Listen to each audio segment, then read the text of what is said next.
ओम नमः सिद्धेभ्य। नमो नमः सतुहितंकराय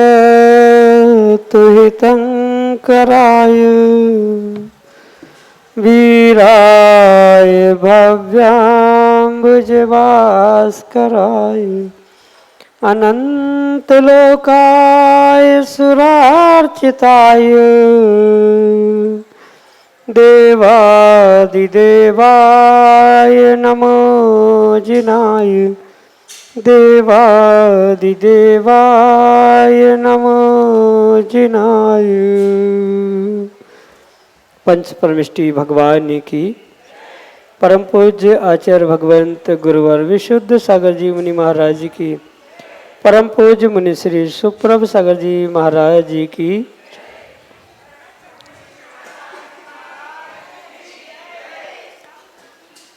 समीचीन विकल्पों का सम्यक समाधान, सम्यक ज्ञान की वह अनूठी विधा जिसके माध्यम से हम सभी अपने ही मन के उन अनेकानेक समीचीन विकल्पों का सम्यक रूप से समाधान आगम के परिप्रेक्ष्य में प्राप्त करते हैं, जो सम्यक समाधान हमारे आत्म कल्याण के लिए एक कार्यकारी उपाय साबित होता है, क्योंकि विकल्प समीचीन है और उसका सम्यक रूप से समाधान हमें निर्ग्रंथ गुरु के मुखारविंद से प्राप्त होता है। प्रारंभ करते हैं ऐसे आत्म कल्याण की वह अनूठी विधा।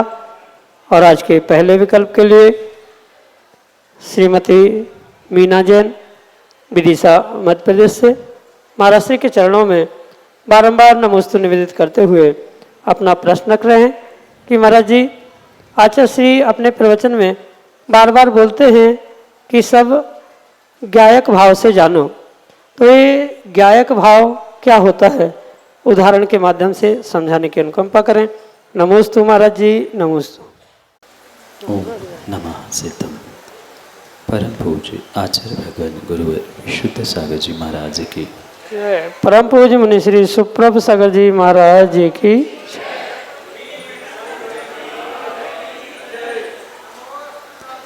जिन भावों के माध्यम से जीव अपने आप को और पर वस्तुओं को जानता है उन्हें ज्ञायक भाव कहा जाता है। अगर किसी भी प्रकार से पर वस्तु में राग द्वेष या स्व वस्तु में भी राग द्वेष, तो वहाँ राग द्वेष के भाव कहे जाते। पर इन राग द्वेष के भावों से हटकर जो जैसा है उसका वैसा का वैसा ज्ञान करना, उसे ही ज्ञायक भाव कहा जाता है। यानी माध्यस्थ होकर, तटस्थ होकर जो जैसा है उसका निर्णय करना, उसे भी ज्ञायक भाव के रूप में स्वीकार किया जा सकता है। जैसे पैरों में बहुत दर्द है, कष्ट है, तकलीफ़ है, तो उस दर्द को, वेदना को व्यथित होके, पीड़ित होके सहन किया जाएगा तो वह आपके लिए कर्माश्रव के लिए निमित्त बनेगा, साता असाता के लिए कारण बनेगा। पर ये दुख मेरा स्वभाव नहीं है, ये शरीर का स्वभाव है, ऐसा सोचते हुए उसे तटस्थ होकर, माध्यस्थ होकर जानना, ये ज्ञायक भाव। जैसे किसी नदी के किनारे कोई व्यक्ति खड़ा है और नदी में लकड़ी भी बह रही है, कचरा भी बह रहा है, कोई मृत शरीर भी है, तो वो भी बहते हुए आगे जा रहा है।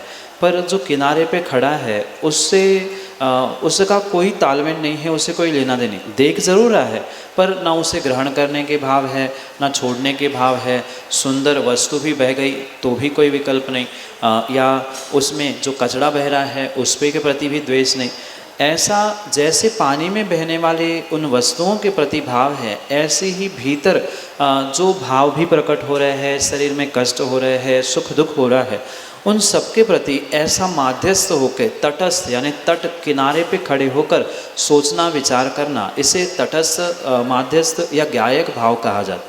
जानने वाले को जानना, जो हो रहा है उसे मात्र देखना, जानना, समझना, ये मेरा स्वभाव नहीं है, ये मेरी के बाहर की परिणति है। चाहे सुखरूप हो दुखरूप हो, इसका अनुभवन करना, इसे गायक भाव कहा जाता है। यही आपके लिए सम्यक समझ। सुदर्शन गुलालकरी अमरावती महाराष्ट्र से अगले समीचीन विकल्प के लिए।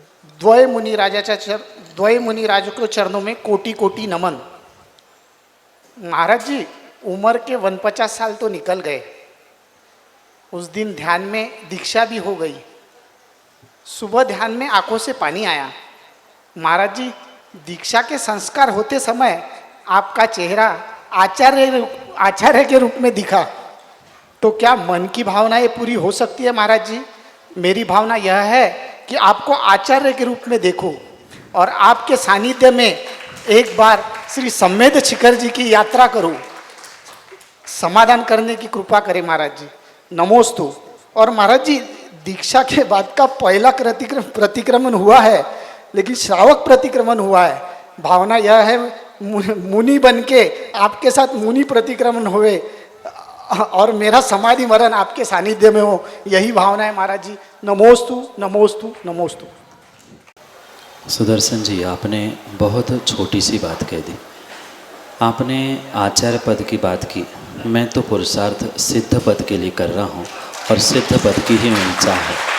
आचार्य उपाध्याय पद मिले नहीं मिले ये भिन्न विषय है, पर साधु पद जो सिद्ध पद देने वाला है, ये निर्ग्रंथ पद, ये अरिहंत की मुद्रा, ऐसी ही विशुद्धि का चारित्र वृद्धि का साधन बनते हुए अरिहंत सिद्ध पद को देने के लिए निमित्त बने, इतनी ही भावना है। क्योंकि ये बाहर के पद जो नियोग रूप है तो कोई टाल नहीं सकता, और नहीं है तो उसे कोई प्राप्त करने की भावना से वह ग्रहण भी नहीं कर सकता।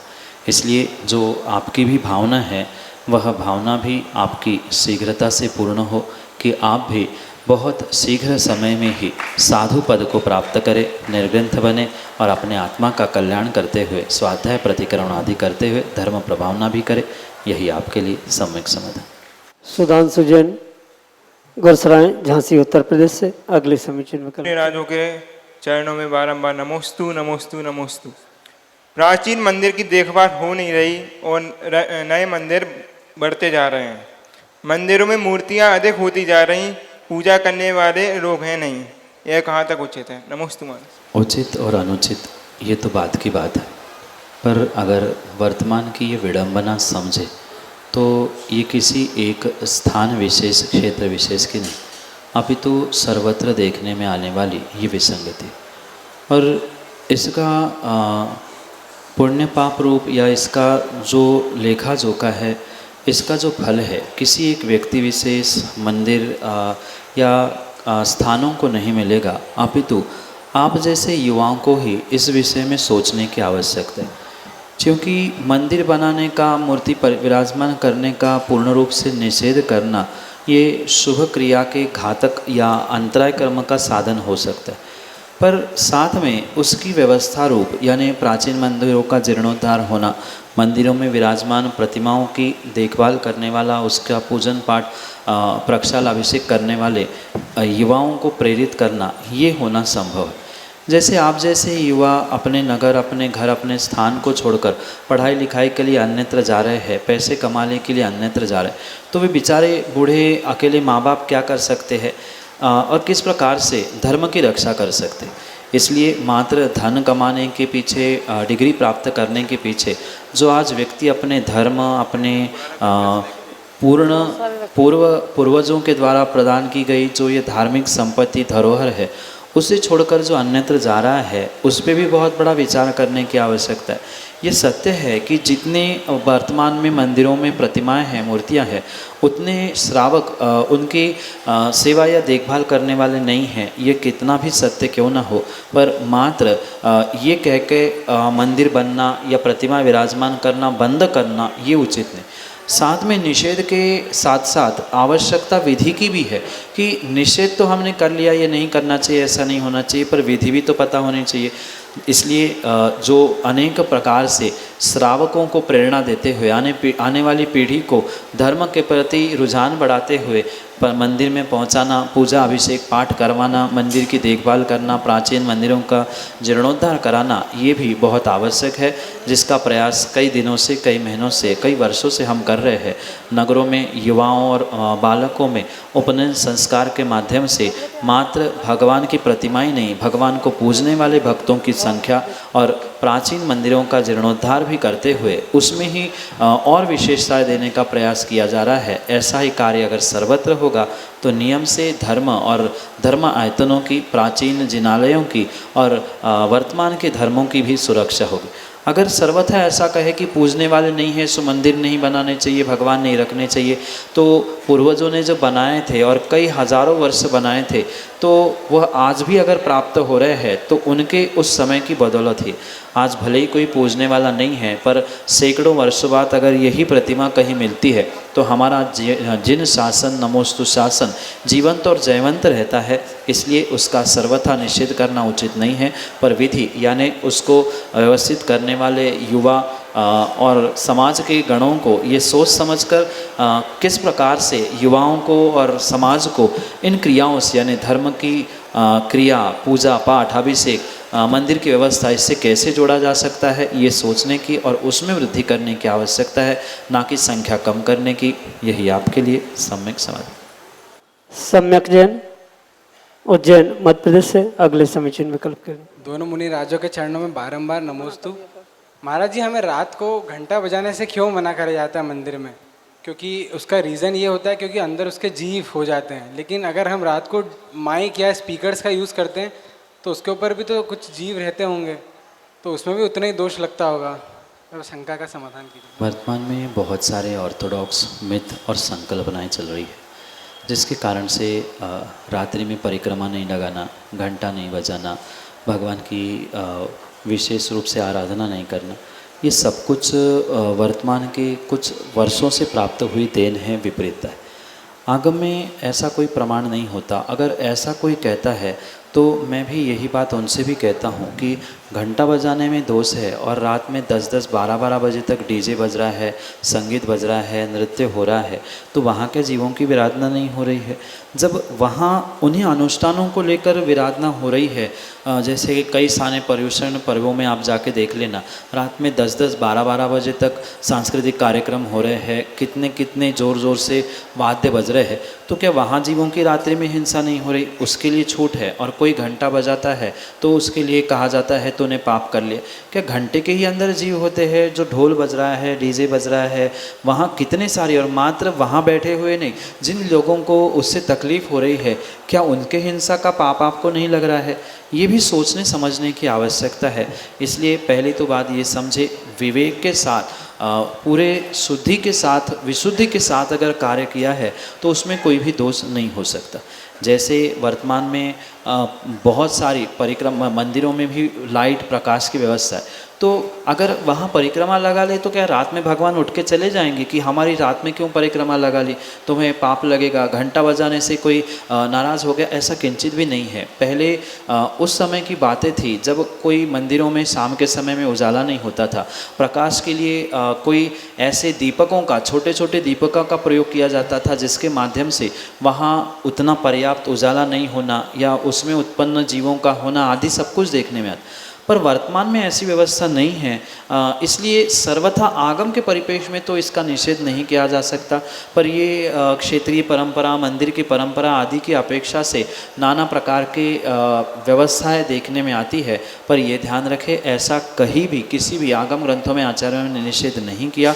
ये वर्तमान की व्यवस्था है। कुछ एक तथाकथित ज्ञानी जीवों ने ये व्यवस्थाएं बनाई हैं, ऐसा करना चाहिए। बहुत सारी क्रिया आपने देखी होगी, पूजा पाठ, मंदिर आदि के निमित्त से इन 10-15 वर्षों में पल पल बदलते हुए मिल रही है। जो 5-10 वर्ष पूर्व व्यवस्थाएं थी पूजा पाठ की, अभिषेक आदि की, वो आज नहीं है और आने वाले समय में और भी बदलने वाली है। तो इनको कोई आगम कहते हुए क्रियाओं का निषेध नहीं किया जा सकता, पर ध्यान दें कि इन क्रियाओं को भी विवेक से करें। अगर वास्तव में वहाँ जीवों की उत्पत्ति हो रही है, हमें समझ में आ रहा है, तो ऐसे समय पर ये कार्य करना, जैसे घंटा बजाना, परिक्रमा लगाना, ये करना उचित नहीं है। पर सामान्य रूप से अगर ऐसी कोई विसंगति वहाँ नहीं दिख रही है, कोई घंटा जीव उत्पत्ति का स्थान तो है नहीं है, हाँ माना कि कुछ जीव वहाँ रहने की संभावना है, कुछ जीव जंतु अंदर रह रहे हैं, तो पहले देख लिया जाए। आजकल इतना उजाला रहता है मंदिरों में कि वहाँ कुछ अंधेरे जगह पे वह जीव जंतु बैठने की संभावना ही नहीं। पहले ज़माने में जब अंधेरा होता था, मंदिरों में चमगादड़, उल्लू आदि छुपने की संभावना होती थी। आज भी प्राचीन मंदिरों में जाके देख लेना, तो उनके कारण से कहा जाता था, पर आज ऐसी संभावना ही नहीं, मंदिर के अंदर तो ऐसी संभावना नहीं होती, इसलिए इसका कोई आगम प्रमाण नहीं है। जब बाहर या संगीत, नृत्य, सांस्कृतिक के निमित्त से इतना ध्वनि प्रदूषण होता है, तो उस घंटा नाद से जो पॉजिटिव एनर्जी बनती है, उससे जो वहाँ पर एक मैग्नेटिक फील्ड बनती है, उसके द्वारा सकारात्मकता को ग्रहण करने के लिए जो विधि कही है, उसको सर्वथा छोड़ देना उचित नहीं है। यही आपके लिए सम्यक समझ। केवल चंद जैन, देवेंद्र नगर, मध्य प्रदेश से अगले समीचीन विकल्प के लिए। 108 श्री विश्वनाथ सागर महाराज की जय। जय बोलो श्री प्रभुत महाराज की जय। ये प्रभुत सागर महाराज की। हे महाराज, जो लोग इतना माने परिश्रम करते हैं और ये एक गुणस्थान से 4 पहुंच जाते, 4 से 11 पहुंच जाते हैं, और इतनी मेहनत करते हुए धराम से नीचे गिर जाते हैं, तो इसका क्या कारण? कोई मकान बनाए थोड़ी सा और ऊपर से फोन गिर जाए, तो उसका मतलब क्या हो गया फिर? हैं? कैसे परिणामों की विचित्रता है? यही परिणामों की विचित्रता पूछने के लिए आए हम। यह व्यक्ति का जीवन बिल्कुल उस सांप सीढ़ी के खेल के तरह है। सीढ़ी के माध्यम से कई बार विशुद्धि के माध्यम से जीव गुणस्थान चढ़ता है, और कुछ ऐसे निमित्त मिलता है जैसे सांप सीढ़ी में सांप के मुख में जाते ही पुनः जहाँ से प्रारंभ करता है वहाँ पर पहुँचता। 11वें गुणस्थान का बिल्कुल ऐसा ही परिणमन है, क्योंकि 11वें गुणस्थान का विशेष व्याख्यान आगम ग्रंथों में किया। 11वें गुणस्थान से गिरने के लिए, नीचे आने के लिए 2 साधन आचार्य भगवंतों ने बताया है। एक भवक्षय और कालक्षय, यानी गुणस्थान का अपना अपना एक निर्धारित काल है। जैसे 11वें गुणस्थान का काल अंतर्मुहूर्त कहा जाता है, और अंतर्मुहूर्त अगर पूर्ण हो गया, उतने में वो विशुद्धि बढ़ाकर आगे नहीं पहुंच पा रहा है या अन्य कोई पुरुषार्थ नहीं कर पा रहा है, तो 11वें गुणस्थान से वो नियम से नीचे आ सकता है। नीचे का मतलब वह 10वें ही में नहीं आएगा, जैसे उसके भाव उस क्षण में होंगे या जिस कर्म प्रकृति का उदय होगा, वह पहले, चौथे, छठवें किसी भी गुणस्थान में पहुंच सकता है। ये कालक्षय कारण समझा। भवक्षय वह कहलाता है कि अब आयु ही उनकी इतनी अल्प बची थी कि वे आगे के पुरुषार्थ को प्राप्त ही नहीं कर पाएंगे, इसलिए 11वें गुणस्थान से वह आयुक्षय, आयु समाप्त होने से, भव समाप्त होने के पूर्व कुछ समय, कुछ मिनट पहले ही वह नीचे के गुणस्थान में आ जाता है। क्योंकि मृत्यु के अलग अलग गुणस्थान कहे हैं, मरण के अलग गुणस्थान कहे हैं। जैसे कर्म का उदय होगा वैसे उस गुणस्थान में पहुंचकर वो मृत्यु को प्राप्त होगा, पर वहाँ मृत्यु ना होने से भवक्षय के कारण वहाँ से वह च्युत होकर पुनः नीचे के गुणस्थानों में आता है। ये 2 मुख्य कारण इस 11वें गुणस्थान से नीचे गिरने के कहे, एक कालक्षय और एक भवक्षय। काल का समाप्त होना और भव का समाप्त होना, ये दोनों साधन गिरने के कहे। यही आपके लिए सम्यक समझ। श्रीमती अर्चना प्रमोद जैन, ऋषिनगर उज्जैन, मध्य प्रदेश से अगले समीचीन में कर। मुनि राजू के चरणों में मेरा बारंबार नमोस्तु महाराज जी, नमोस्तु नमोस्तु। महाराज श्री, हमने घरों में जो गमले लगा रखे हैं उनकी कटिंग आदि करना पड़ती है। यदि कटिंग नहीं करते हैं तो उन पौधों पर अनावश्यक भार पड़ता है। कृपया जिज्ञासा का समाधान करें, ये कौन सी हिंसा के अंतर्गत आएगी? नमोस्तु महाराज श्री, नमोस्तु। चाहे पेड़ पौधों के पत्तों को काटना या किसी पंचेंद्रिय जीव के उंगली, हाथ पैर आदि तोड़ना, ये बिल्कुल एक समान पाप ही देने वाला है। अंतर इतना है, वो पंचेंद्रिय जीव है और ये एकेंद्रिय जीव है। एकेंद्रिय जीव बोल नहीं पा रहा, कह नहीं पा रहा, अपने दुख को प्रकट नहीं कर पा रहा। इसका मतलब ये नहीं है कि उसको दुख नहीं हो रहा, कष्ट नहीं हो रहा। जितना पाप आपको किसी बड़े वृक्ष के तोड़ने में या पंचेंद्रिय के घात करने में, वध बंधन करने में लगेगा, वैसा ही हिंसा का पाप वहाँ भी लगेगा। और ये कह के उसको हम छोड़ नहीं सकते या उसको इग्नोर नहीं कर सकते कि ये तो घर की गृहस्थी के काम हैं, इतना तो करना ही पड़ता है, ये कहने की बातें हैं। पर वास्तविकता यही है कि ये पूर्ण रूप से संकल्पी हिंसा है, जो कि श्रावकों के करने के उचित है ही नहीं। जैसे तत्वार सूत्र में आपने स्वहस्त की क्रिया भी पढ़ी थी। अगर आप अपने हाथ से कर रहे हैं तो आपको स्वहस्त क्रिया रूप भी दोष लग रहा है, हिंसा का दोष बराबर लग ही रहा है। इसलिए इन क्रियाओं को आप विवेकपूर्वक समझे, सोचे और फिर करना नहीं करना ये निर्णय करें। पर इसे उद्योगी हिंसा या आरंभी हिंसा के नाम के अंतर्गत करते रहना ये उचित नहीं है। पूर्ण रूप से ये संकल्प पूर्वक ही, आप अगर संकल्प नहीं करेंगे कि इसको यहाँ से काटना है, ये पत्ती एक्स्ट्रा, ये डाली एक्स्ट्रा, तो वहाँ उन पेड़ पौधों की कटाई छटाई हो नहीं सकती। इसलिए आपने सोच समझ के किया है, जान के किया है, इसलिए नियम से यह संकल्पी ही हिंसा है, जो कि श्रावकों के लिए पूर्ण रूप से निषिद्ध है, निषेध रूप प्राप्त होती है। इसलिए ऐसा कार्य करना आपके लिए संकल्पी हिंसा महापाप के रूप में ही फलीभूत होने की संभावना है। यही आपके लिए सम्यक समझ। गंगाधर जैन, बसमत, महाराष्ट्र से अगले समीचीन विकल्प के लिए। वो मेरा कोटि कोटि नमस्तु नमस्तु नमस्तु।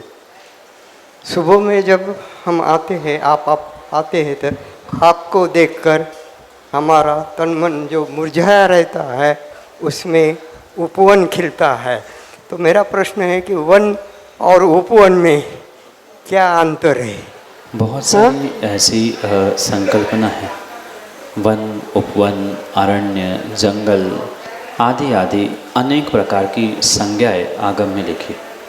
उसकी विशेषता आगम के परिप्रेक्ष्य में समझनी हो। जो सामान्य रूप से एक समान पेड़ पौधों से युक्त है, उसे वन की संज्ञा मिलती है।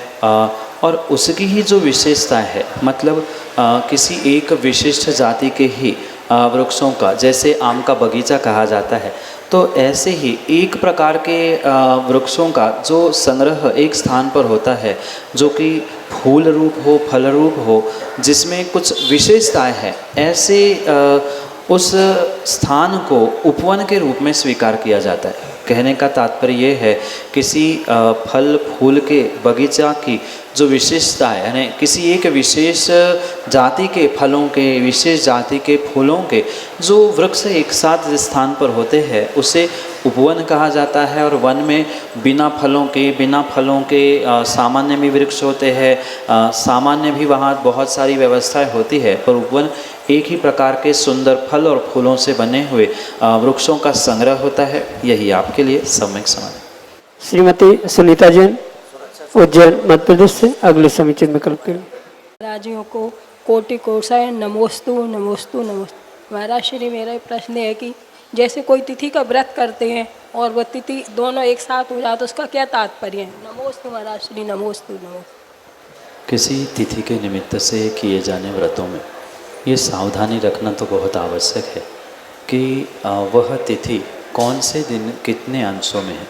क्योंकि कई बार ऐसा होता है कि आधी तिथि आज है और आधी तिथि कल है, तो सूर्योदय के समय पर कौन सी तिथि है उसे उदय तिथि कहा जाता है, और 2 घटी से अधिक जो होती है उस अपने आगम के अपेक्षा से उसे उस दिन की तिथि स्वीकार किया जाए। इसलिए ये सोचते समझते हुए उन तिथियों का निर्णय करने की आवश्यकता है। माना कि 2 तिथियाँ एक ही दिन में हैं, अष्टमी और नवमी एक साथ एक दिन में ही पड़ी, ना आगे थी ना पीछे थी, तो ऐसे समय पर आपको अष्टमी की तिथि का तो करना है, तो उसी को आपको अष्टमी मान के करना पड़ता है। कई बार तो अष्टमी तिथि या जिस तिथि पर आप कर रहे वो तिथि होती ही नहीं है, ना आगे ना पीछे, ना आधी ना अधूरी, कुछ मिनटों के लिए भी नहीं होती, तिथि का क्षय है। तो क्या उस दिन हम कोई व्रत नहीं कर सकते क्या? उस समय पर किसी एक तिथि को ही वह तिथि मानते हुए वह करनी चाहिए। जैसे अष्टमी का क्षय है और किसी को प्रोषोदोपवास करना है, तो जो भी तिथि प्राप्त हो वहाँ 3 दिनों का प्रोषोदोपवास होगा। मतलब एक दिन को अष्टमी मानकर एक आगे और एक पीछे वह प्रोषोदोपवास किया जाता है। ऐसे ही अन्य व्रतों के निमित्त से समझे कोई भी तिथि मानकर आप वहाँ करें। अगर समझ में नहीं आ रहा है तो आगे पीछे भी तिथि मानकर आप कर रहे हैं तो उसमें कोई भी पाप नहीं है। यही आपके लिए सम्यक समाधि। तो श्रीमती अंगूरी जैन सागर मध्य प्रदेश से अगले समीचीन विकल्प के लिए। दोनों महाराज जी को नमोस्तु महाराज जी। महाराज जी बाएं हाथ में रक्षा सूत्र क्यों पहना जाता है, शंका समाधान करें। स्त्री और पुरुषों के निमित्त से कुछ अंग शुभ अशुभ रूप स्वीकार किए जाते हैं। पुरुषों के लिए सीधे तरफ के अंग उत्कृष्ट शुभ माने जाते हैं और वही बाएं तरफ का अंग हाथ आँख आदि महिलाओं की अपेक्षा से शुभ माना जाता है। जैसे पुरुषों की सीधी आँख फड़कना शुभ मानी जाती है, पर वही महिला या स्त्री की सीधी आँख फड़कना अशुभ स्वीकार की जाती है। महिलाओं को वामाग्नि कहा जाता है। वाम यानी बाएं हाथ में उनके पुरुष के भी जो विवाहित स्त्री महिला होती है, जब भी आप देखना वह पुरुष के बाएं हाथ में ही उसको बिठालकर विवाह के फेरे हो या अन्य भी कार्य किए जाए। इसलिए वह वामाग्नि होने से वहाँ जब भी रक्षा सूत्र बांधा जाता है वह विवाहित स्त्री के उल्टे हाथ में लेफ्ट हैंड में ही बांधा जाता है, पर जो कुंवारी कन्या होती है वह अभी विवाहित नहीं है, अविवाहित है, इसलिए अभी वह वामाग्नि नहीं प्राप्त हो चुका या उसका वाम अंग विशेषता को प्राप्त नहीं हुआ, इसलिए उनके तो सीधे हाथ में बांधते हैं, पर जो विवाहित स्त्रियां या महिलाएं होती है उनके उल्टे हाथ में ही रक्षा सूत्र बांधा जाता है। जैसे विवाह के समय पे आपने देखा होगा या कुछ भी शुभ अनुष्ठान जब भी होता है तो राइट हैंड साइड पे पुरुष बैठते हैं और लेफ्ट हैंड साइड पर महिला ही बैठती।